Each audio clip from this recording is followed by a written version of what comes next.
how we can use percents to solve problems. Now, a percent is basically just a ratio, and what a percent means is it's the part out of the whole.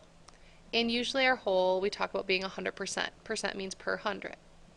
So our goal is to be writing ratios like this. Now it says what percent of the votes for Barack Obama came from Michigan, and this is from the 2008 campaign. Be careful when you're reading problems that we only use the information we need.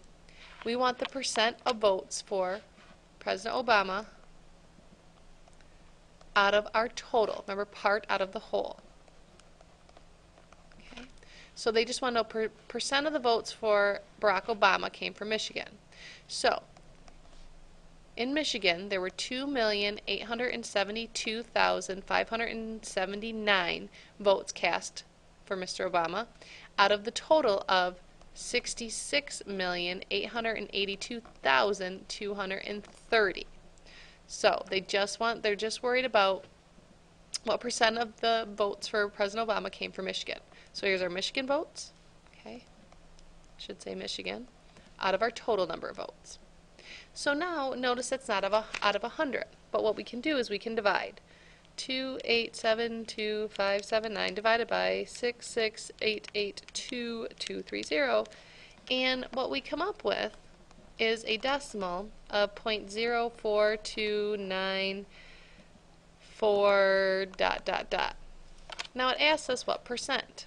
If you think back to changing decimals into percents, what we do is we take our decimal point and move it 2 places to the right. And what that gives us is approximately, we'll just say approximately 4%. You could write like maybe 4.3% because that would round up to the third, or to a 3. Okay?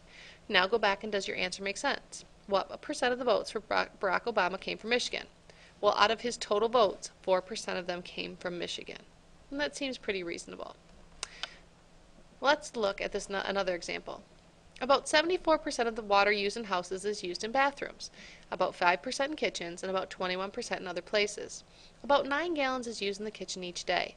Estimate the total gallons used each day. Now when you look at this again, ladies and gentlemen, you want to make sure that you're only pulling out the information you need to solve the problem. We have 74% in bathrooms, 5% in kitchens, and 21 in other places.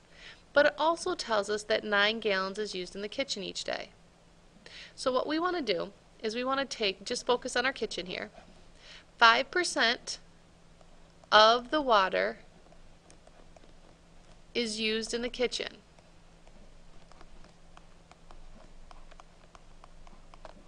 Again, they give you a lot of extra information here, but kitchen keeps coming up.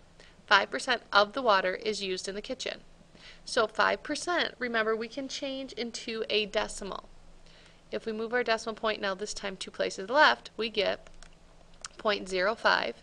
Of means to multiply, so 5% of the water used. Do we know how much water was used overall?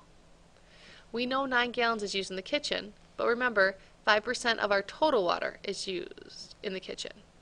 We don't know the total, so I'll put an X. Is equal sign, and we know we used 9 gallons. So 5% of a total amount of water equals 9 gallons. Now if we want to solve this equation, we're solving for the X, so we have to get rid of this 0.05 here. If we divide that side by 0.05, we must divide the right side by 0.05. These cancel out to give us X equals 9 divided by 0.05, which is 180 gallons. Now does that make sense? 5% of 180 gallons is 9 gallons. Yep, that probably makes sense that 180 gallons were used total. Now we could take that back and we could find out if we said 74% of the water, 74% of 180 would give us how much is used in the bathroom, and 21%, 20.21 times 180 would give us used in other places. But it just asks us to estimate the total gallons used each day. And by taking the information we're giving and only using what we needed, we could use our percent to solve for 180 gallons.